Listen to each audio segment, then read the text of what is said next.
Industries ಆಯ್ತಮ್ಮ. Industry ನಂತರ ಮತ್ತೆ ಏನೇನು ತ್ಯಾಜ್ಯ ಇದೆ?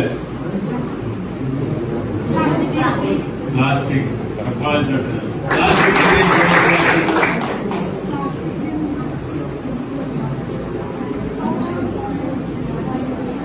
ಪ್ಲಾಸ್ಟಿಕ್ ತ್ಯಾಜ್ಯ ಏನ್ ಬರುತ್ತಲ್ಲ, ಏಕ ಬಳಕೆ ಪ್ಲಾಸ್ಟಿಕ್, ಅದು ನೀರಿನಲ್ಲಿ ಮುಳುಗೋದಿಲ್ಲ, ಅದು ಮಣ್ಣಿನಲ್ಲಿ ಮಣ್ಣಾಗುವುದಿಲ್ಲ. ಗೊತ್ತಾಯ್ತಾ?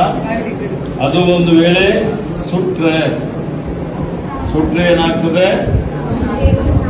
ಆವಿ ಬರುತ್ತಲ್ಲ, ಅದು ವಿಷಕಾರಕ ಇರುತ್ತೆ. ಏನಿರುತ್ತೆ? ಅದು ಸೇವನೆ ಮಾಡಿದ್ರೆ ಕ್ಯಾನ್ಸರ್ ಆಗಬಹುದು. ಅದಕ್ಕೆ ಏಕ ಬಳಕೆ ಪ್ಲಾಸ್ಟಿಕ್ ನಾವೇನ್ ಮಾಡಿದ್ದೀವಿ? ನಿಷೇಧ ಮಾಡಿದ್ದೀವಿ. ಏನ್ ಮಾಡಿದ್ದೀವಿ? ನೀವು ಬಳಸಬಾರ್ದಲ್ಲ ಮಾಡಿದ್ದೀವಿ. ಏನ್ ಮಾಡಿದ್ದೀವಿ? ನೀವು ಬಳಸಬಾರ್ದಲ್ಲ. ನಿಮ್ ತಂದೆ ತಾಯಿಗಳು ಮಾರ್ಕೆಟಿಂಗ್ ಹೋದ್ರೆ ಏನ್ ಮಾಡ್ತಾರೆ? ಪ್ಲಾಸ್ಟಿಕ್ ಚೀಲ ತಗೊಂಡ್ಬರ್ತಾರಲ್ಲ ಮನೆ. ಈಗ ಹೋದ್ರೆ ಎಲ್ಲಾ ಕಡೆ ಗ್ರಾಮ ಪಂಚಾಯತ್ ಎಲ್ಲ ನೋಡ್ತಾ ಇರ್ತೀನಿ, ಎಲ್ಲ ಪ್ಲಾಸ್ಟಿಕ್ ಕಸ ಇರ್ತದೆ. ಯಾವ್ದಾದ್ರು ಈ ದನಗಳು ಕರುಗಳು ತಿಂದು ಹೋದ್ರೆ ಸತ್ತೋಗ್ಬಿಡ್ತಾರೆ. ಇಲ್ಲಾಂದ್ರೆ ಹಾಲು ಕೊಡ್ತಾವಲ್ಲ, ಆ ಹಾಲಿನಲ್ಲಿ ಸಹಿತ ಪ್ಲಾಸ್ಟಿಕ್ ಅಂಶ ಇರುತ್ತೆ. ಅದು ಆರೋಗ್ಯಕ್ಕೆ ಒಳ್ಳೇದಲ್ಲ. ಸರಿನಾ? ಇವೆಲ್ಲ ಪ್ಲಾಸ್ಟಿಕ್ ತ್ಯಾಜ್ಯ ನಿಷೇಧ ಮಾಡ್ತೀರಿ.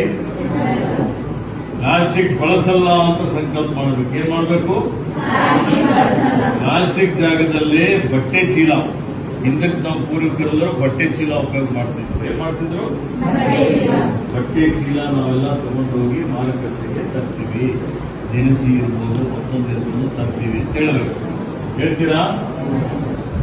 ಇದ್ದಂತ ಪ್ಲಾಸ್ಟಿಕ್ ಬಾಟಲ್ ಇದ್ರೆ ರೀಯೂಸ್ ಮಾಡ್ತೀವಿ, ರಿಫರ್ಬಿಶ್ ಮಾಡ್ತೀವಿ, ಪುನಃ ಬಳಕೆ ಮಾಡಬೇಕು. ತಿಳಿತಾ? ನಮ್ಮ ರಾಜ್ಯದಲ್ಲಿ 21% ಅರಣ್ಯ ಇದೆ. ಎಷ್ಟಿದೆ? ಎಷ್ಟಿರ್ಬೇಕು? 33% ಅರಣ್ಯ ಇರಬೇಕು ಅಂತ ಹೇಳ್ತಾರೆ. ಎಷ್ಟು? ಏನೇನು ಕಾಯ್ದೆಗಳಿಂದ ಓದಿದ್ದೀರಿ? ಅರಣ್ಯ ಸಂರಕ್ಷಣೆ ಕಾಯ್ದೆ ಯಾವಾಗ